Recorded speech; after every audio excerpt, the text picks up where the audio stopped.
Kaylee Cuoco and Sam Claflin star in the MGM Plus original series, Vanished. When the man Alice loves disappears on a train to the south of France, every romantic memory becomes evidence. Every intimate detail, a potential threat. She thought she knew everything about him, but she may not even know his real name. New episode Sunday on MGM Plus. Finding the truth is a dangerous affair. This episode is brought to you by Indeed. Stop waiting around for the perfect candidate. Instead, use Indeed sponsored jobs to find the right people with the right skills fast. It's a simple way to make sure your listing is the first candidates see. According to Indeed data, sponsored jobs have 4 times more applicants than non-sponsored jobs. So go build your dream team today with Indeed. Get a $75 sponsored job credit at Indeed.com/podcast. Terms and conditions apply.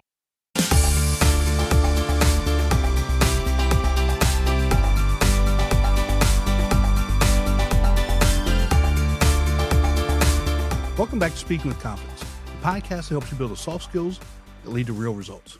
Communication, storytelling, public speaking, and showing up with confidence in every conversation that counts. I'm Tim Newman, a recovering college professor turned communication coach, and I'm thrilled to guide you on a journey to becoming a powerful communicator. Today's guest is Varuschka Nagesar. Varuschka is an empowerment executive coach who brings 15 years of corporate experience as a lawyer and commercial leader into her work, helping high-achieving women step into authentic leadership. After leading multi-million-dollar negotiations and navigating complex transformations at global companies, she pivoted her career to focus on what truly drives performance: self-belief, purpose, and presence. Today, she guides women through career transitions, leadership challenges, and personal reinvention, helping them move beyond titles to embody their full influence. Her coaching philosophy is rooted in authenticity and transformation, blending corporate insights with deep personal development. Varuschka is passionate about helping women reclaim their power, align with their purpose, and build the confidence to lead with impact in both work and life. Varuschka, welcome to the show. Hi, Tim. Thank you so much for having me on today.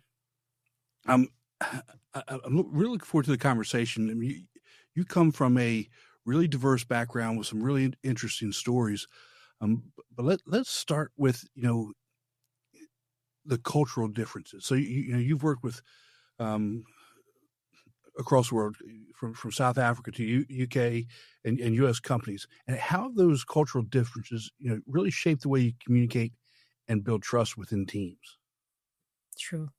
It's an interesting question, especially because when you say I have a very diverse background, it's a very diverse background. Yeah. So having grown up and studied and was brought up in South Africa with its own diversity and its own sort of cultural challenges and nuances, for example, being post-apartheid, meant that I was more akin to looking at those racial aspects and those racial differences, aside from just what language someone spoke, which religion they came from, etc. So that was already something that was heightened in my knowledge and being and just general awareness and communication, because now we have 11 official languages in South Africa, most of which I can't speak, but I do speak English and Afrikaans. And so having lived there and then worked there for many years before I moved to the UK, I ended up working in global companies, which were American companies, albeit I worked based in the UK, but I worked across the European continent. And some of it was Middle East and Africa, but it was still predominantly Europe. And so again, I am exposed to people who are of different countries, different continents, different languages, different religions as well. But in general, I think, to answer your question about business and being in different types of teams and then the cultural differences, is really, it starts, I think, with language. Because one of my earliest experiences when I was working in South Africa is when I started to work with Europeans that didn't have English as their first language. And so early on in my career, I would think, oh, that's really odd. I'm not really sure what that person is trying to express because their English wasn't as great. But as I progressed through my career, I learned to understand that actually, I admire them because they are trying to do business in a Right. language that's not their mother tongue, it's their second or third language, and they're still managing to do business and express themselves. And so understanding where people are coming from, not just physically and location, but what kind of challenges they might have and what could present a barrier, which could Hmm. very well be language. Sometimes it's also culture, the choice Right. of phrases Yeah. or just analogies that we may use, and take it for granted that, oh, I might say that cost me 10 quid. When I first moved to the UK, I was like, what's a quid? It's actually just a pound Right. versus a dollar. But it's those little nuanced things that I'd come to notice and pick up and be aware of, that, if you're in a particular environment, if I'm in a different office versus if I'm speaking to someone virtually, there's nuanced things you sort of pick up and go with Right. because of the differences in just the actual location and the people and their practices. Yeah. So what about body language? Now smiling and facial expressions, I think is universal, but there are other body languages that maybe aren't. What kind of challenges or similarities did you see it from that perspective? I think that's a really interesting one, because our body language tends to give a lot away, whether we Hmm. intend to or we don't. So sometimes it's almost irrelevant what language we speak, because Hmm. if we're upset, or like you said, smiling is quite universal. If Right. we're happy or we're pleased, you could almost tell, oh, that smile, which is a big toothy grin, it's hard to say that person's not happy about what they just had, as Right. opposed to a smirk or an upset face or an angry face. I think facial expressions are one thing, but when you are in a room with someone, you tend to also feel what they are expressing sometimes, if that makes sense. Because Yeah. sometimes you can sense the tension and the frustration, even if someone's body language is not as tight, but they start to close up, Right. as Hmm. opposed to if I'm feeling cold, I might do this in an office where the air conditioner is on. Right.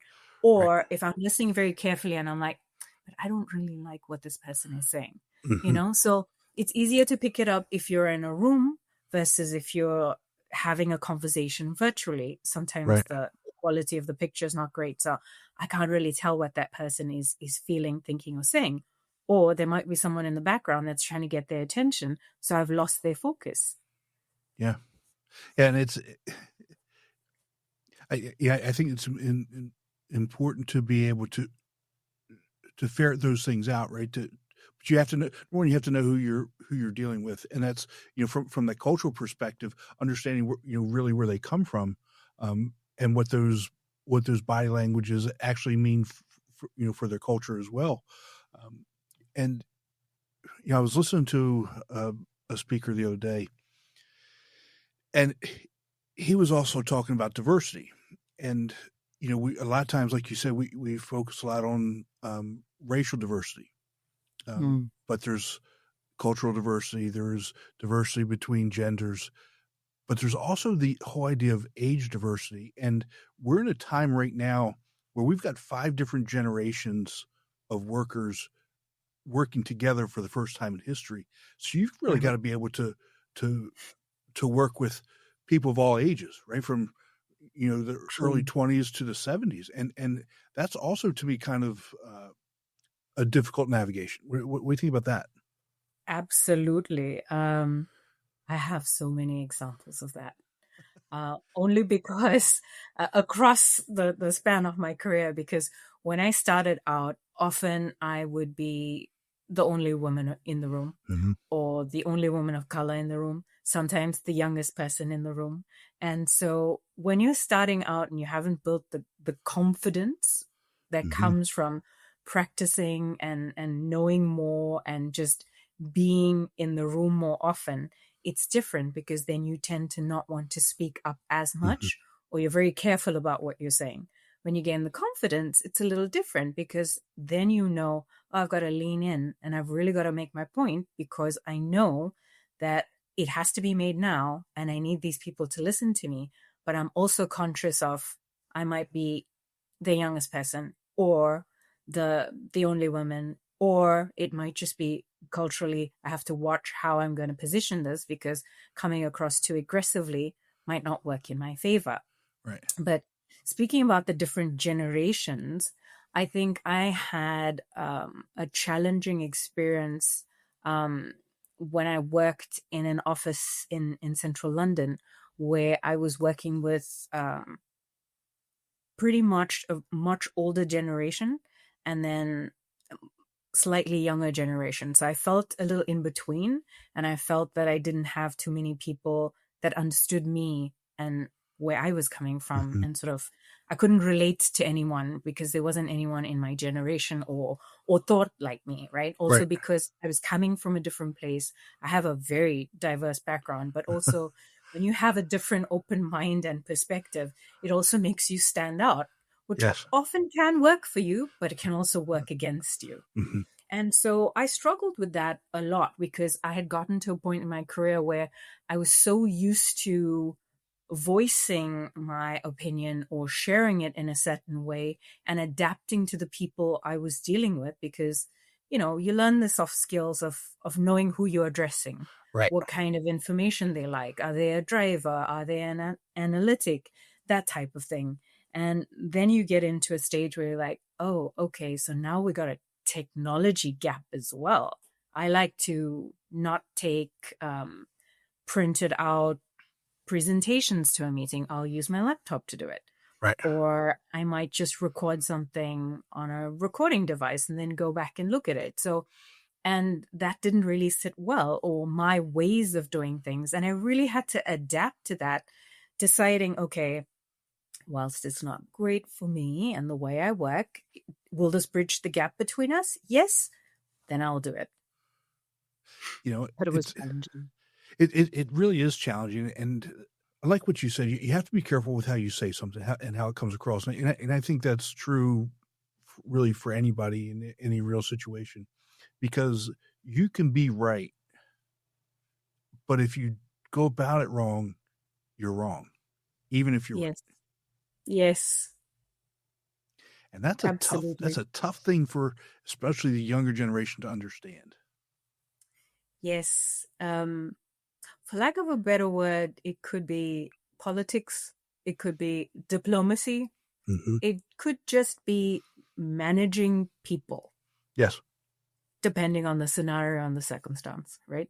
Mm-hmm. But I do believe that every scenario does require a sensitivity. So Yes. some form of diplomacy, right? Mm-hmm. Again, like you said, it's how you say it, only because you don't want someone to interpret it incorrectly. I mean, as much as we try, it does happen. Right. But if you go at it with good intent, chances are they'll give you the room to explain yourself. Right. But if not, then it can go quite wrong.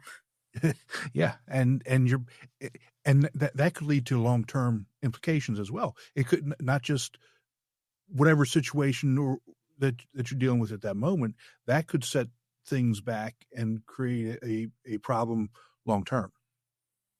Absolutely. And I've had some experiences of Mm-hmm. that where it's created tension just by not recognizing quickly Mm-hmm. what the other person needed or what the challenge was. And sometimes it wasn't really about communication. It was more about managing egos or managing just a sensitive situation, which I may or may not have had the history on. Right. So, and it happens, it happens with personal relationships. It happens in business relationships. It depends, but it requires both people to want to communicate, to sort of unravel that misunderstanding or that miscommunication in order to bounce back from it. But to your point, sometimes you can really mess things up or burn a bridge. Exactly. And I make light of it sometimes. Sometimes burning a bridge. I wouldn't say burning a bridge is ever good, but sometimes saying what needs to be said is also what needs to be said or done. And again, we read the room, fight the battle that you want to fight. Yes. Is that really the battle that you want to fight at that moment in time? And that's something again that I think you learn through experience. I mean, we we can talk to the younger generations about this and tell them all the mistakes Well, that we made, but sometimes mm, they have to learn that the hard way themselves too. true. I think we all need to make our own mistakes as much Mm-hmm. as, there's so much information out there. Every question you can think of, you probably find an answer.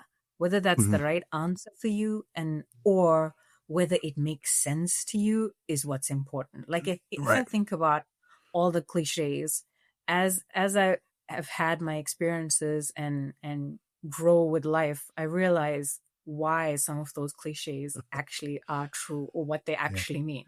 What's But that? you don't know Exactly. until you live it. Yeah. I think you know what I Yeah. mean. I do. I know exactly what you mean. So Yeah. But let's. you were It, mentioning the younger generation, and mm-hmm. something came up for me, which is, I think it's really important for people to find their voice, right? Mm-hmm. And that's where the mistakes come in, because there'll be times where you don't want to speak up, and sometimes there's a kid in a class in the back of the classroom that knows the answer but is too afraid to put their hand up Mm-hmm. to say the answer. There's those people, and then there's the ones who always have something to say, whether it's valuable, whether it answers the question or not. They have something to say. But when you truly find your voice and have something valuable to say and know when to speak, that's Mm-hmm. when you sort of mastered the art of your own voice, which Right. obviously takes experience. It does. It does. But having the confidence to be able to do that too, and I think there are too many of the people that have something to say and it is valuable, and they just they for whatever reason they don't they don't express it, right? Because Mm, and when I was teaching, I would tell the classes, if you have a question or if you have an opinion, you're probably not the only one in the room that has it. And those that learn how to share that or ask that question, those are the real leaders. Those are the people that are really going to get things done. So we're looking for leaders. Say what you have to absolutely. say. Let it come out. And the only way you're going to get better at sharing that opinion or asking that question is by sharing that opinion or asking that question, right? You don't Yep. get better at driving by watching a driving movie, right? You get better at Yep. driving by driving. You don't get better Yep. at writing by not writing, right? I mean, Absolutely. that's the thing. You have to get behind the wheel. That's what's important. So let's go back to the only one thing real quick, Hmm. because this is something that when we talk about diversity and we talk about different cultures and all kinds of diversity, how do you coach somebody when they are the only one in terms of expressing themselves? Because again, I think it's I think it's so important that's how if we don't express ourselves, if we don't ask a question, if we don't give our opinion, whatever, we're not living up to who we are. Because we number one, we don't get hired for people to make fun of us. We get hired because we have knowledge, skills, the things that they're looking for to make a business or team or whatever it is better, right? So how do you coach people to pull that out of them? Yeah. So when you say the only one, you mean they feel like they are standing alone? Mm-hmm. Is It that could what be you the mean? only female, it could be the only person of Okay. color, it could be the only Gen Z, Yeah. or it could be Mm, whatever. sure. Anyway, the answer would be the same, but I was just wondering if that's what you meant. And it's what you said just now. It's about being able to express what you have to say by being true to yourself. Keeping it to yourself is Mhm. not going to help anyone. If that's what you were hired for and that's your expertise and you have an opinion, you should have the Mhm. strength and the confidence to be able to say it. Granted, there are external factors that might get in the way of people doing that. If it's not a very conducive environment, or it's a difficult manager, or it's just a scenario where they have those types of challenges. But if we take away the external variables and the factors, and we just look at the individual, it's about coming back to their authenticity, right? And it's about understanding what drives them in terms of their values and who they are. Because once you start to believe in yourself and you're confident about what you know and what you have to say, then finding that voice to be able to express it is merely being yourself. There's no validation you need externally, or you just have to give yourself permission to do it. And there's no reason you shouldn't, right? But it's to work through that, to get to that point where they look at themselves and they realize, well, I'm only holding myself back. Why? Yeah. And look, I've been there. I don't want to pretend like I haven't been there, because I've been there. But as I've gotten older, I kind of forget that sometimes, and I'm almost getting incredulous. What's wrong with you? Just bring it out. Just tell us. You've got it. And but again, I gotta pull it back and remember that I was there, and they've got to figure some of those things out. We can coach them along, but ultimately they've got to be the ones to make that decision to put themselves out there. Yeah. And that's why, having self-empowerment and remembering who you are and how valuable your input is will allow them to sort of remember, re-engage, and have that confidence again to speak. Because whilst we might coach someone today and they're great for a couple of months or they're great for a year, there might be some trigger that comes along and then they take a step back. Why? Sometimes a limiting belief could come in, and it's something really major. It's like, oh, I've been doing these little talks everywhere, and now I've got this big stage of thousands of people. It's not 50 to 60 anymore. It's thousands of people. And then it's, it's fear, and it's natural, and sometimes it's a good thing, but it shouldn't stop us in our tracks. So it's about coming back again and remembering the why and remembering the how, and despite the fear, doing it anyway. Right. And if you think about it, we do lots of things with fear. It could be anything. It could be going on a first date. It could be going to the gym. It could be, I'm scared to death of heights, but when I was in the military, I was in the airborne unit, jumping out of planes. I mean, so we do things, you figure out whatever it is, and you just do, and you do it anyway. And the more you do it, the less the fear lessens. It never truly goes away. And like you said, maybe that's a good thing. True. It's there to protect you. Yes. And so sometimes it stops us, but that's where people like us come in, because we're like, you can overcome that because it isn't a real threat. Right. So there isn't anything that you actually protecting yourself from, a real attack or a real threat. Right. And so, that's how we can measure it up and be able to sort of work through it and carry that fear with us, albeit as a smaller pebble rather than a big heavy stone. Yeah, absolutely. So let's talk about some more ideas of diversity, because your career is very, very diverse, and you've made a number of pivots. I have. You started off in the legal profession, and then I'll help you out with that one. Yeah. So I started off studying law and qualified as a lawyer in South Africa. So I started working in technology whilst I was there. I've done the law clerking at the judiciary, the highest courts in South Africa, and then I went on to a law firm. And then I knew I didn't want to do the law firm typical partner route. So I thought, okay, I'm going to go and work in-house in corporates, because I wanted to learn how to use law to help business and to help people, because it was really about helping people, some form of service. But one also has to have a life and make money. So I thought, well, that's interesting.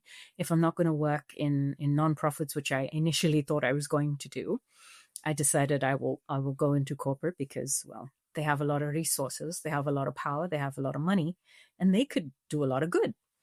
And so then I ended up working in a global company that was about technology and outsourcing and transformation, and was really interesting.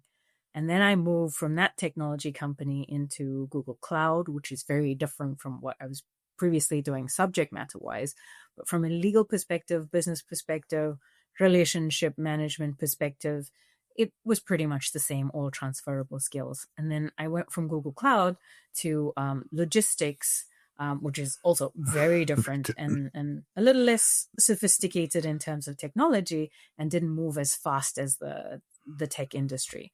But I have had some vast experiences across continents and cultures, and I loved every bit of it because I found the diversity fed my need to learn more about people, to just learn in general, but to also learn what's common between us and what I could use as a bridge rather than as a barrier. Right. If that makes sense.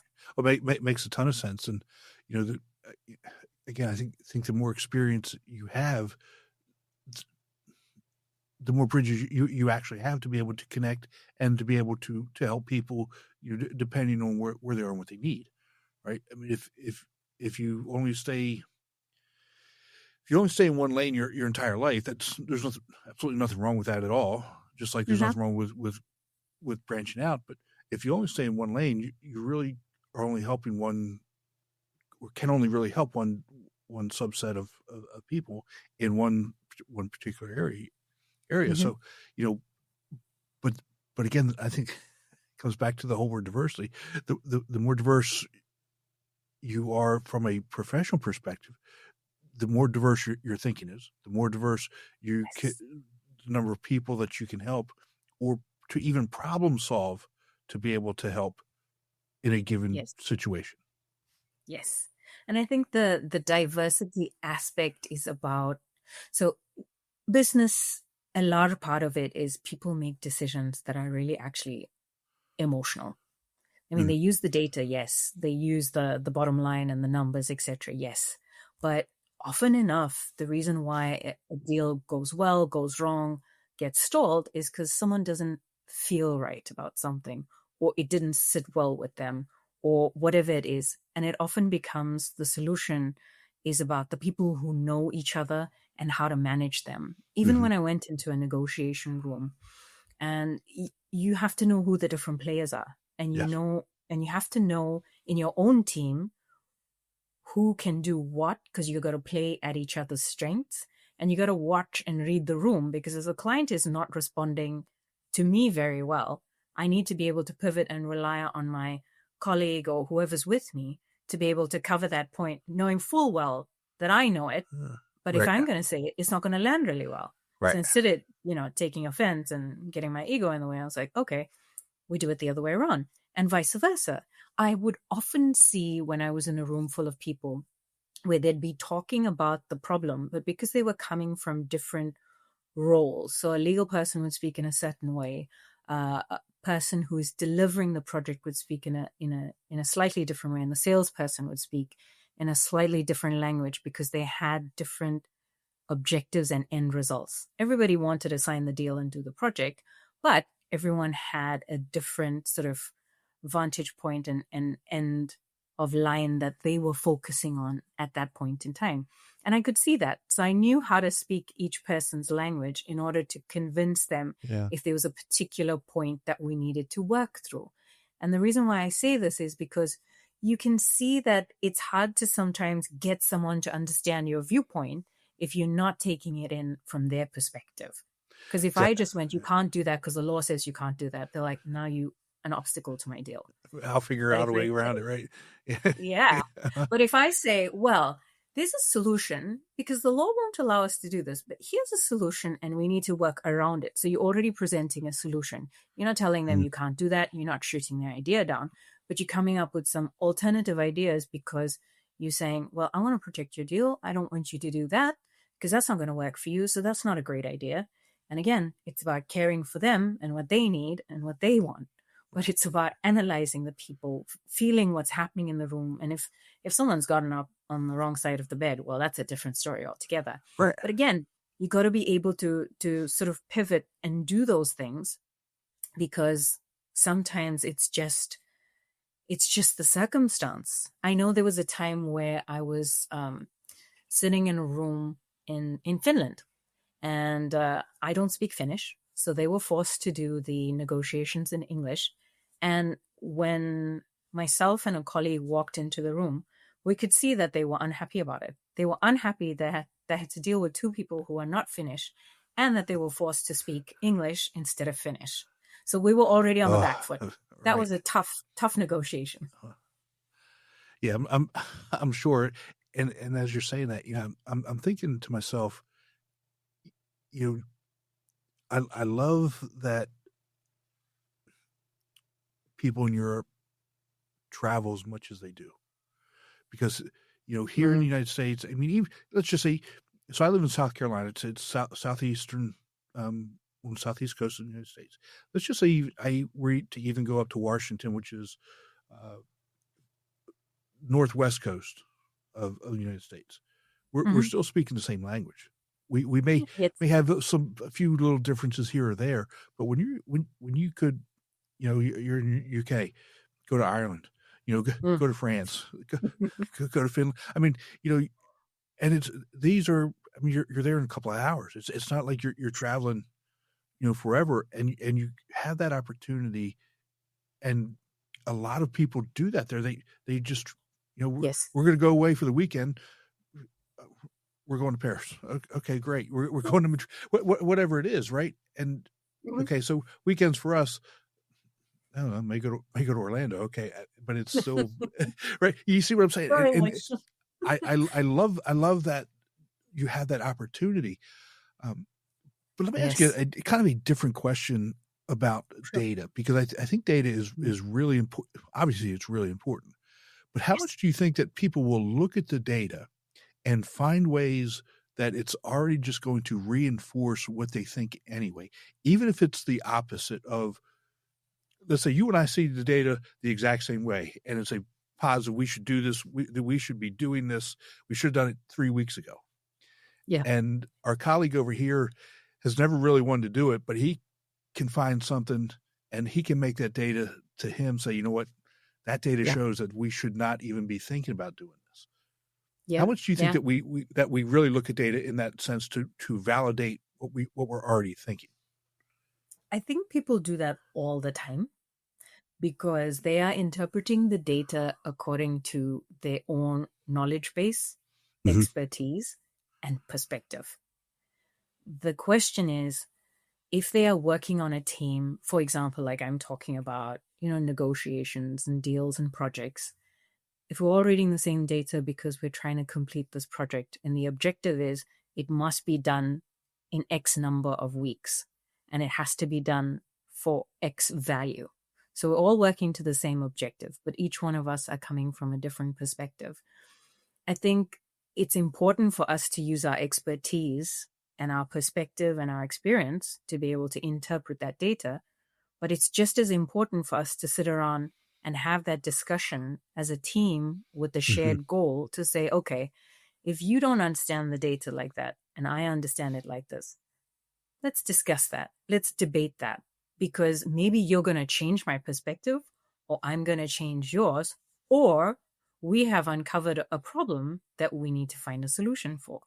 So there's value in people coming with those different perspectives, but the key is about how we use it and what we're going to do with it, because you can be a difficult person and want to stand in the way, right? Right. Or you want to be that person who says, well, that's my expertise, and I've seen that problem before, and I think the data is telling me this, so I'm flagging it. Let's talk about it. To me, it's funny, not funny, but just kind of funny in the way that we approach things, and from such a dichotomous perspective, even though we're all looking at the exact same things. Absolutely. But you keep bringing up a word, which I love that you use this word. You keep bringing up values, and I think obviously that's a core of some things. And when I'm coaching people, I've got these values cards, and before we even start, I get them to figure out what their values are, right? And Yes. so everything then becomes based on what their values are. So all of our messaging comes from that. All of our decisions come from on these 3 core values, wherever they are, and they're different for everybody. Mm. And you said in one of our conversations that that your foundation in fairness, truth, and helping others, which is your values. Mm. How do those early values that you found in law, how do they show up in your coaching and leadership today? Mm. I think because it makes it, like, personally for me, it just makes it easier for me to figure out whether, Mhm. someone's the right person for me to work with. Yeah. Because then, when I have those conversations, the intuition kicks in a lot because I've honed it into such a way that, I can tell or feel if something or someone is not being genuine, as an Right. example. But for me to use that to help others, it's really, in some ways, it's really easy to just have that conversation and for them to see it being mirrored back to them in Right. some ways, Mhm. so that they can believe, oh, okay, she makes it look so easy because she's done that. But it's because, you have to have the awareness to be able to know what you're working with and to constantly make those decisions in line with that. And Right. to be able to share when you feel like, oh, that didn't sit right with me. So clearly I've betrayed one of those values. Is it a big thing? Is it a small thing? And how do I bounce back from it? Right. So I like to, it sounds like an oversimplification, but I like to make things simple Right. when I look at them so that people can understand them better. Because like you were saying earlier, we can all look at the same text and probably get 3 different interpretations, Right. yours, mine, and what it might be actually saying. Yeah. As you're so right. And I think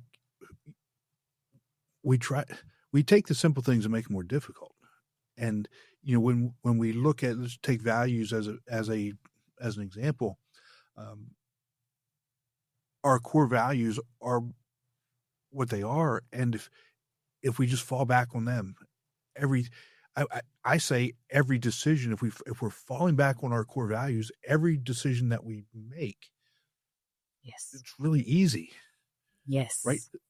Yes. Some people think that tough decisions are tough decisions, but if we, and sometimes maybe they are because they maybe affect other people, but if we're doing them based on our core values, they're really The pretty decision. easy. Yeah. Yeah.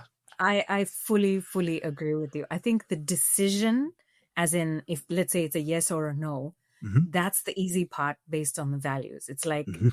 if honesty is a core value, is like, should I say that or not? If they've asked me the question, obviously I'm going to say it. However, I think when it becomes difficult or complicated is when we don't like the consequence of that decision, Right. or the impact of that decision, Mhm. because it might be a difficult conversation with someone. It may hurt their feelings, or it might not be what they want to hear. Right. However, if you don't stay true to yourself, then you tend to betray yourself. Then you've saved their feelings, but what did you do to yourself? Exactly.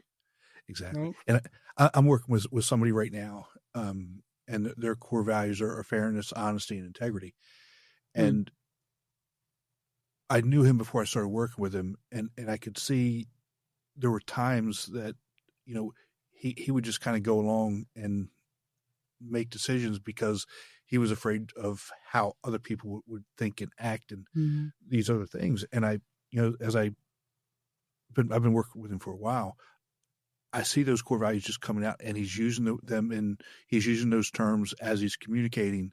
And when he's making decisions that maybe he would have done differently before, the people that he's making those decisions with, they're fine with it because those values are coming out of, I mean, he's living them. They see it.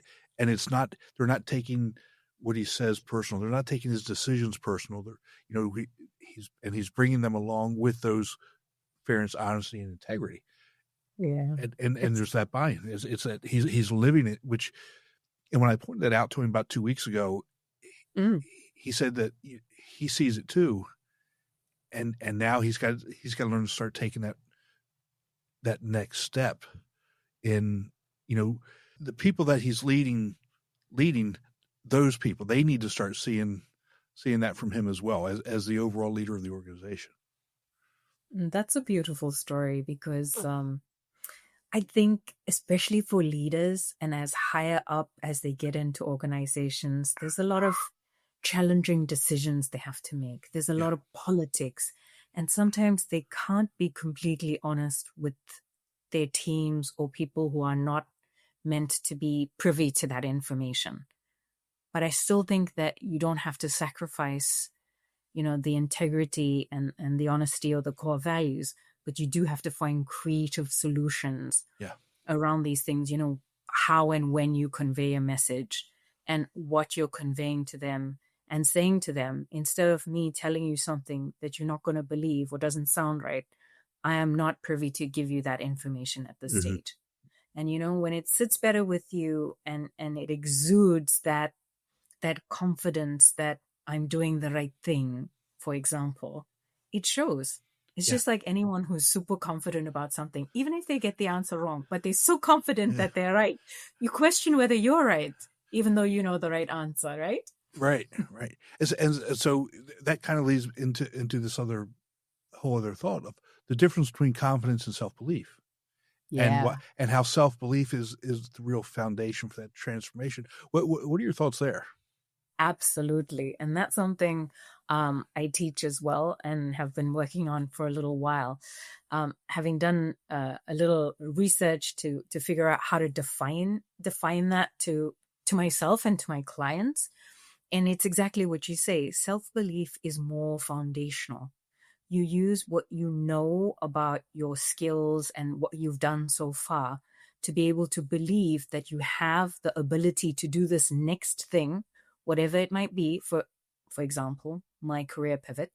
I've never been an entrepreneur before, but I chose to do it because I had the self-belief that I could make it work. I could learn, I could practice, I could get people to support me, I could do whatever I needed to be able to move into that new aspect or that new career or that pivot, having never done it before, as opposed to confidence, which is something you learn as a skill that you will practice over time. You'll build the proof, and then you'll be able to say, I've practiced that, so I have confidence in in public speaking because Right. I've done it for so many years, as an example. But self-belief is more than just confidence. It's an innate or an inherent belief, and it's more a muscle that you got to exercise and build over time. Yeah. And how do those self-limiting beliefs really kind of invade? They so it's kind of like I look at it like a disease. It gets in and it starts sucking all the energy out of you. Or it's like gaining a few pounds, that you Yeah. didn't think you had, and now you're Uh-huh. carrying it around with you. So you got to go to the gym and you got to start lifting weights. Uh-huh. And it just doesn't fall away like that. It's that consistent working at it, the consistent just doing the reps, just telling yourself and looking for the evidence to say that that's not true and that's not going to hold me back. So as an example, I'm not good enough to public speak, as an example, Right. if that was something I was telling myself. Yet I've done it many times and now I've got an opportunity, but it's a really big opportunity. Let's say the example I used earlier, and now it's thousands of people. And it's like, no, but I only speak to small rooms of people. I'm not good enough. Why should I do this? That's not true.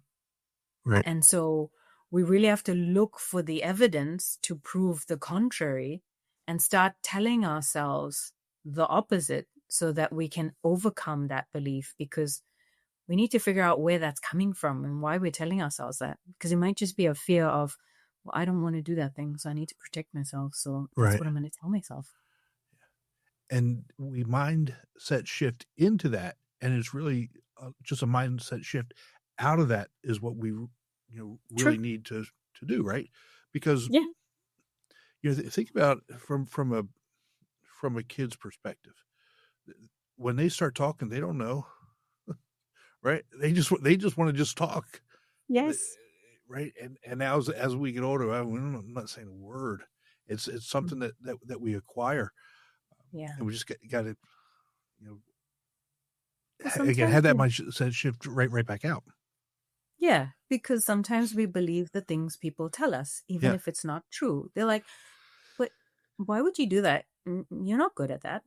Well, I haven't tried yet. I don't know. Maybe I I'm don't know. not. Right. Or maybe I could be. Right. Yeah, but I haven't tried it. Give it a shot, you know? Yeah. So looking back, what was the single biggest mindset shift that allowed you to stop swimming upstream and into this new career path for yourself?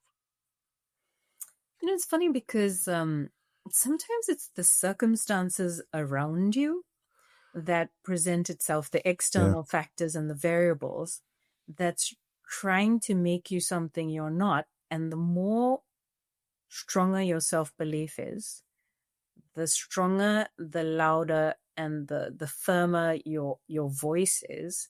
And when you truly understand yourself and who you are or who you're becoming, that environment almost lets you know that that's not right for you. So are you going to conform, or are you going to choose you and go the other way, which is where you're meant to be? I don't know if that makes much sense right now, but it's really, that's where the answer came to me, or that's how I figured it out, is because I had been cultivating that practice of self-belief. I had been cultivating, the voice, because obviously I went through all of that where I was like, oh, I wanted to say that, but I didn't in that meeting. Or I felt that I could have been more articulate, or I had an example where, I did say something and it worked, and it was a brilliant solution and everybody loved it. And it's like, oh yeah, that's all it took. And so, when you build that up, and it's a practice over time, because you just course correct every time. And so it's those little things that gets you to a point where I think it's slow mindset shift, but it's also a choice. Yeah. You get to a point where you're like, oh, if I continue down this path, I'm going to be that person, and I'm going to have to be X, Y, and Z. But I'm not that. I'm not doing that. And that's not who I want to be. Yeah. So yeah, I'm out. And I think you have a much healthier way of going about than I did. Yeah, because I fought it the whole way. I tried to change everything. Right. I mean, you're bang your head up against the wall, bang your head up against the wall, bang your head up against the wall, and it when you finally realize that it's, even though you're right, you're wrong. Yeah. And there's nothing that you can do. You can either conform to that, and like I said, I'm not doing that, right? Or I'm out.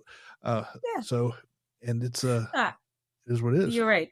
Yeah, no, and I truly believe that it isn't easy, and we probably fight against it for longer than we think we do. But life just has a way of letting you know a little louder and a little louder. If you choose not to listen to it, you will struggle a lot, right? Or what people say, you will suffer. And then you wonder why you're suffering, because you stop listening to yourself, right? So we made the decision. That's what's important. And so if somebody is listening to this and they're hearing some of the things that we're going through, and and we know they're feeling the exact same things. We know that they're going through the exact same things. Yeah. What's the first step that they should do to begin to realign? It's really important to know yourself. And so it comes back to what we were talking about earlier. It's those core values. I think that's a great place to start, because that's where, and like we spoke about earlier, that's where you filter all your daily decisions through that. Yeah. And so, and part of that is also being able to trust your intuition, or that little inner voice, because the times where you feel like something doesn't sit right with you, that's when you need to question it. That's when you need to stop and say, why is that? Is it just something small, or has it been many small things that has accumulated to be a big thing where you're just not happy? And now you're reassessing, do I belong in this environment, or should I be doing X, Y, and Z? Or do I do that thing that you're looking at? Yeah. So it's, it sounds like it's a simple thing to do, or it's a small thing to do, but it's a very important thing to do, because being honest with yourself is not always easy. No, it's not. And especially if you've invested, a good portion of your life and your heart into something, and but ultimately, sometimes you have to. If it's Yeah, not working, if it's not working, it's not working. It's not healthy for you. It's not healthy for your relationships, professional relationships. Not healthy for your personal relationships, and it's okay to move on and find something that better aligns with who you are and what you actually want to accomplish. exactly. It's okay. And you can give yourself permission to at least explore it. And no one says you have to do something right away. Right. You can explore the ideas, you can look at how to make changes or even just little incremental things to make life a little bit better. But coming back to alignment is what you were talking about. Yeah. And that's so important because you might come back to alignment and make it work in that situation, that relationship, or that circumstance. Yeah. Because all that happened was you sort of lost yourself along the way. And sometimes you just need to put up some boundaries, stop and take some time for yourself. And it's those little things that you lost along the way. But other times it might be, a really loud voice that says, you've got to go. Right. And you're like, but I don't know how. And there's people out there to help you do that. Right? Oh, absolutely. And, I think back to the early part of the conversation, we talk about, diversity of generations, 5 different generations in the workforce. The boomers, that it's one job, one career, Yes. one company. Yes. I'm an ex, and we're kind of torn between the one job, one career, one company, and what some of the millennials and the Gen Zers are doing, and it's Yeah. a Gen Zer, if they're in a position for 2 years, that's Yeah. a lot. It's enough. And it's time to move on and figure out something else. That's. I'm a big believer in you do you. That's good for you. Yeah. If that works for you, that's great. Yeah. But for people, the boomers and the Xers, and even some of the older millennials, it's hard. It's hard because we put a lot of stock in what's everybody going to say. We mean Yes. you've been doing that for 20 years. Why would you leave? Yes. Or and therein lies the problem, right? Problem, right? What's someone else going to say? Exactly. What do you have to say about it? It's time to go. It's time to go. I've had enough beating my head up against the wall. I used to tell people I would get called into the principal's office every other week. But it's just me being me. No, but it's a fair point you make. And I think the world is changing so much that despite the generational gap, we really have to try to understand where each other's coming from. Like I can speak to the millennials, but my life has also been very different. Like I've done many pivots because it was right. The timing was right. It made sense to me. And it didn't make sense to me to be in one place for my entire career. Right. And I knew that wasn't going to happen even before I chose what I was going to study. So I think it also comes down to the person and what works for them, because even with the Gen Z, it's like, oh, well, yeah, I tried that and that doesn't work. And I think I want to try this for the next 5 to 6 years. And so, you do you if that works for you. Exactly.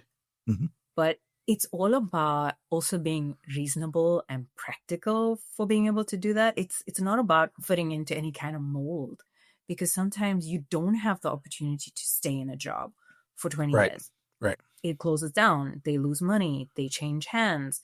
You end up working for a different merged company, for example, and you don't like it. So it's about the circumstance and what works for your life. Sometimes you have to move. You get married to someone and they're like, oh, well, now you have to move to my continent. And I'm like, okay, well, there you go. Something to change. Time to back up. There you go. It's life. Exactly. But it really comes back to us, right? And what we need and how we can make it work, because it's that thing we were talking about earlier. If we just come back to who we are, what we need, what's those values, how much self-belief you have, that any decision, any circumstance that happens, you should be equipped enough to handle it, because the external variables we can't control. Right. Absolutely right. Varuschka, this has been gold. And I've really enjoyed this. Thank you so much. Where can people connect with you to find out what you're doing and work with you? Yeah, absolutely. So you can find me on LinkedIn, and my name is in there, Varuschka Nagesar. And you can also find more information about me and reach out to me on my website, which is www.varushkanagesar.com. And I'll put those links in the show notes too. That way they have it. And again, thank you so much for spending some time with us today. I really enjoyed the conversation. Very impactful and lots of value to the listeners. So thank you so much. Thank you, Tim. All right. We'll talk to you soon. Be sure to visit speakingwithconfidencepodcast.com to get your free ebook, Top 21 Challenges for Public Speakers and How to Overcome Them. You can also register for the Forming for Public Speaking course. Always remember, your voice has the power to change the world. We'll talk to you next time.